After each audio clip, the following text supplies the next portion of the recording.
Vamos falar no tema da palestra. Eu vou falar sobre o amor cobre uma multidão de pecados. Tá certo? Frase de Pedro na primeira epístola de Pedro, capítulo 4, versículo 8. Mas nós vamos começar falando um pouquinho antes, né? Vamos ver o que aconteceu antes. Jesus é o governador planetário da Terra. Então, Jesus, Espírito puro, foi chamado para construir o planeta. Foi chamado para acompanhar a construção da Terra há 4,5 bilhões de anos. Segundo então a doutrina espírita, o Cristo presidiu a construção do planeta Terra, quando a Terra era só uma massa de matéria quente que foi resfriando, e Jesus estava lá ajudando o processo juntamente com os seus amigos espirituais, também diligentes trabalhadores. O planeta foi ficando com condições de ser habitado. A gente sabe que o ser humano não foi o primeiro habitante do planeta, que vieram antes animais, peixes, plantas colossais e tudo mais, e a Terra foi se modificando até que, pôde receber ali o começo, os primórdios do ser humano. E foi progredindo, e sempre o Cristo ali na direção do processo. Bom, eis que então nós vamos avançar bastante e chegar na época de Moisés. Uma época de homens e mulheres, por que não dizer, mais agressivos, mais rudes, por conta de viverem numa região rude, agressiva, tendo que sobreviver no deserto. Em meio ao deserto, é claro que haviam bons sentimentos, bons pensamentos, mas na maioria do tempo as pessoas tinham que sobreviver, tinham que lutar por aquela sobrevivência tão árida, tão difícil. E eis que então, naquela época, veio Moisés, que era um doutrinador, que era um legislador, que era um homem rude, agressivo também. Nós sabemos que Moisés, antes de começar a conduzir o povo, ele teve um assassinato na sua conta espiritual. Nós sabemos que Moisés matou um guarda e depois ele conseguiu conduzir ainda mesmo assim o povo para o deserto. Nós não estamos aqui criticando Moisés, nós estamos dizendo que Moisés era um homem rude, disciplinador, e naquela época era necessário. Já pensou Chico Xavier lá no meio do deserto, falando calminho, irmãos, amemos uns aos outros? O que o pessoal do deserto ia olhar para o Chico e ia falar? Ia tocar pedra nele, né? Não, tira essa peruca aí e volta para casa. Gente, cada um na sua época. E Moisés, rude como era, mesmo assim ele conseguiu conduzir a humanidade rude, agressiva daquela época para a evolução, através de um Deus rude e agressivo também. O Deus de Moisés jogava pragas, o Deus de Moisés ele impingia castigos. Eu não vou falar isso porque Deus vai me castigar. Esse é o Deus de Moisés, esse é o Deus daquela época. Um Deus que precisava ser assim para que aquele povo rude do deserto pudesse, pelo menos, respeitar. Esse Deus é mais rude que eu, esse Deus é mais agressivo que eu, vou respeitá-lo. Então, Moisés, em muitas situações, usou do temor para que a população, para que o povo pudesse ser temente a Deus e pudesse seguir adiante nesse processo de evolução. Mas eis que foram passando os séculos. E quem sempre presidiu esse processo? Jesus. E ele então preparou o planeta com a vinda de vários profetas que anteciparam o seu evangelho, pelo menos em pedacinhos. Esses vários profetas foram falando de Jesus através de algumas frases, de algumas escrituras. Tanto é que Jesus depois se apropriou de muitas das falas de profetas, traduzindo-as de uma maneira bem mais amena, mais suave, mais amorosa. Eis então que a Terra ganhava uma condição propícia para a vinda de Jesus aqui. Ele, que estava presidindo a formação do planeta, agora viria encarnar no planeta. Como é que era na época de Jesus? Quem tomava conta de tudo era Roma, é isso? Tá certo?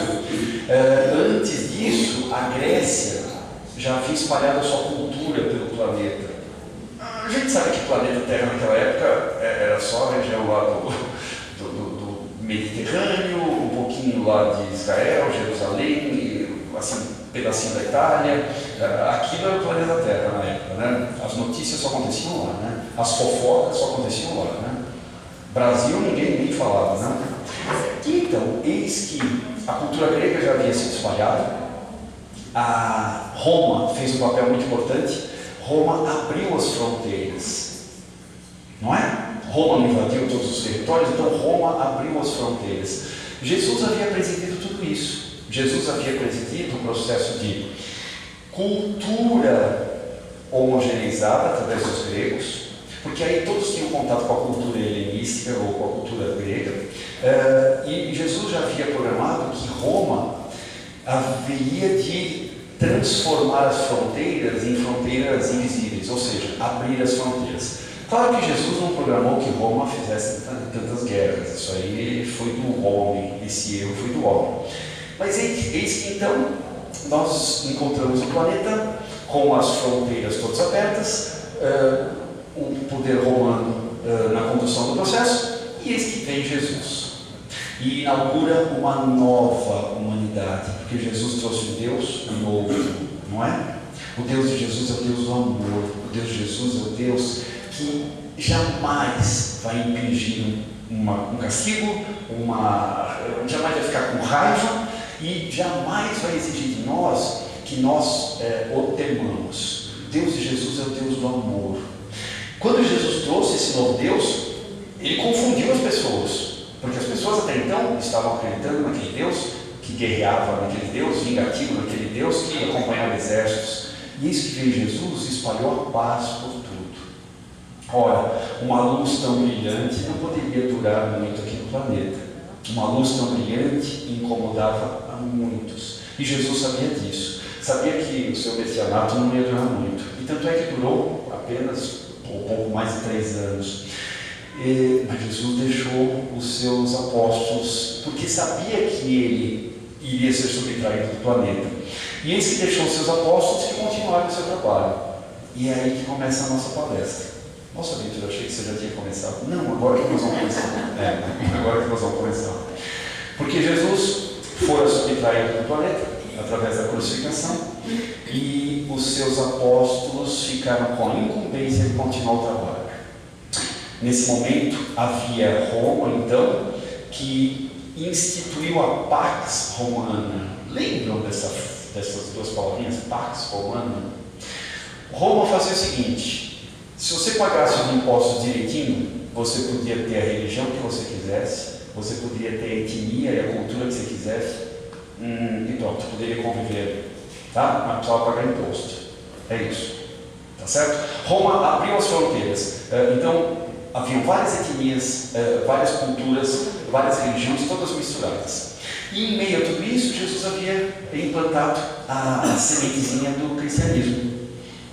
E em meio a tudo isso, o cristianismo precisava crescer, e precisava crescer da maneira correta. Eis que surgem então os apóstolos para fazerem esse trabalho. Pedro surge então como um grande trabalhador. Pedro fundou a Casa do Caminho juntamente com Tiago. Essa Casa do Caminho ficava numa estradinha perto de Jerusalém, uma estrada que seguia para Jope. Essa Casa do Caminho, ela recebia os necessitados, todos os necessitados. Ela recebia aqueles doentes, aqueles desvalidos, recebia também jovens, recebia idosos, mulheres, homens, recebia todos que ali quisessem ficar. Se alguém quisesse ir lá trabalhar, poderia ir lá trabalhar. Se alguém quisesse ir lá repousar, poderia ir lá repousar.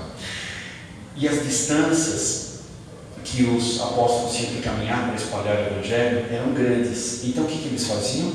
Eles escreviam cartas, as famosas epístolas. E é nessa primeira epístola de Pedro que está a frase que dá título para a palestra de hoje. O amor cobre uma multidão de pecados. Está na primeira epístola de Pedro, capítulo 4, versículo 8. Se vocês quiserem depois conferir para ver se eu falei certo, é importante. O amor cobre uma multidão de pecados. O que essa frase tem de tão importante? Muitos atribuem essa frase a Jesus, ok? Nós não sabemos se Jesus é que deu a dica para Pedro. Muito provavelmente foi. Muito provavelmente as epístolas e os evangelhos eles são quase que cópia do que Jesus falava, uma tradução oral daquilo que Jesus falou, né? Na escrita. E então Pedro disse que o amor cobre uma multidão de pecados. Nós podemos pensar numa série de coisas a esse respeito. O amor cobre uma multidão de pecados. Mas acho que o ponto central seria o seguinte: nós espíritas ainda acreditamos no Deus de Moisés em muitas situações. Nós espíritas ainda, quando erramos, pensamos assim: Deus já está me castigando. Eu estou tentando ser espírita, mas ainda não sou. Quantos de nós não respondem assim, né? Quando perguntam para nós: você é espírita? Não, estou tentando. Um dia eu serei. Como assim, né? Como assim? Estou tentando que um dia será. Não é assim que funciona, né? Aliás, só uma pausa. Vocês são corintianos ou não? Tá. Está no lugar certo? Você também? É São Paulino? Então, esse lado é comigo, são Não, aqui me chamou a atenção, eu falei: nossa, não avisei antes de acontecer. Foi só uma pausa no processo. Então, eu já encontrei vários amigos espíritas de longa data e que respondiam assim. E é bonito responder assim, não é bonito? Não fica elegante? Você é espírita? Não, estou tentando ser. Mas tem que fazer aquela cara, aquele biquinho: não estou tentando ser. Não é? Não é por aí? Nós somos espíritas. Ora, somos. Por que não? É claro, alguns florescem mais, outros florescem menos. Em certos momentos da vida nós fazemos mais, em outros momentos fazemos menos. Às vezes aprendemos mais, às vezes aprendemos menos, mas estamos trabalhando dentro desse processo. Adotamos essa conduta e estamos seguindo. Então, somos espíritas. Mas por que a gente fala: estou tentando? Por que a gente fala: Deus vai me castigar? Porque nós não acreditamos que o amor cobre uma multidão de pecados. Nós acreditamos que se nós errarmos, nós vamos ter que sofrer para cobrir esse erro. Nós acreditamos que eu estou sofrendo tanto nessa vida também, nossa vida, devo ter cozinhado pessoas no azeite. Não é por aí. Não vem esses pensamentos? Pode até ser, mas Deus, o Deus de Jesus, essa tradução de Deus de Jesus, é o Deus do amor. Se me permitem abrir um parênteses, Deus de Jesus é o Deus da parábola do filho pródigo. O Deus de Jesus é o Senhor da fazenda. O Senhor da fazenda que tinha os 2 filhos. Um dos filhos, vocês conhecem a história, um dos filhos chegou para o pai e falou: eu quero minha parte na herança. Não era comum, mas era lícito um filho pedir a parte na herança. Não era comum, por quê? Porque nós todos sabemos que naquela época a atividade era uma atividade agrícola, de plantação. E as pessoas sobreviviam porque as famílias eram mais numerosas. Ninguém podia se dar ao luxo naquela época de morar sozinho. Não, vou morar sozinho na minha fazenda. Como assim? Quer dizer que então de manhã você sozinho ia levantar, ia cuidar de toda a plantação, a criação, depois voltava a fazer comida para comer e depois voltava para a plantação, para a criação. Não dava. Tinha que se dividir tarefas. Alguém tinha que ficar em casa, outro tinha que ficar na criação, outro na plantação. Não dava para fazer tudo sozinho. Por isso que as pessoas se juntavam. Hoje em dia, nós conseguimos, dada a nossa sociedade, do jeito que está formada, se quisermos, morarmos sozinhos. Sim, é mais difícil? Acarreta uma série de perdas e ganhos? Sim, mas conseguimos. Mas naquela época não. Então não era comum que os filhos quisessem se separar dos pais. Aliás, o comum era que os filhos, quando casados, se juntassem e a família ganhava então novos entes, né? Novos moradores. Para quê? Para que pudessem cuidar melhor ainda da terra. Eis que o filho, então, de maneira lícita, pediu a sua parte na herança. Era lícito, porque ele era devido. E o pai, bondoso que era, sim, pegou a parte da herança e deu para o filho. E o filho, nós todos conhecemos a história, foi para terras distantes. Sim? Ir para terras distantes é ir para terras estranhas, é sair de si mesmo. A parábola sugere que o filho ele se distanciou de si mesmo, se distanciou do lar materno, paterno, e foi viver experiências diferentes, mas que não eram as dele. Tanto é que conseguiu muitos amigos, não conseguiu? Ou os amigos que ele tinha eram amigos do seu dinheiro? Eram amigos do seu dinheiro. Tanto é que quando acabou o dinheiro, os amigos sumiram. E os amigos sumiram, o dinheiro desapareceu, e ele teve que trabalhar. Vocês lembram por que ele foi trabalhar? Foi trabalhar com porcos, né? Ele cuidava de porcos. Jesus falava para os judeus, e para o judeu, o porco é um animal imundo, no sentido de que o porco não deve ser consumido como carne. O porco, ele se alimenta de coisas que os outros animais não se alimentam. Então o judeu, por precaução, não se alimentava do porco. Cuidar de porcos era uma vergonha para um judeu. Então, na parábola, Jesus está mostrando o seguinte, que esse filho pródigo, cuidando de porcos, ele estava fazendo uma atividade que era humilhante para ele, a mais humilhante possível para o judeu. E ele se alimentava do resto da comida dada para os porcos. Ou seja, ele estava se alimentando do resto da comida que um animal imundo se alimentava.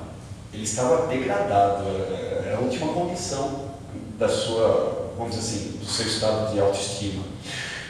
Eis que o filho, ele percebe, poxa vida, eu estou trabalhando aqui por pessoas estranhas, sendo maltratado, e eu sei que meu pai me trata bem.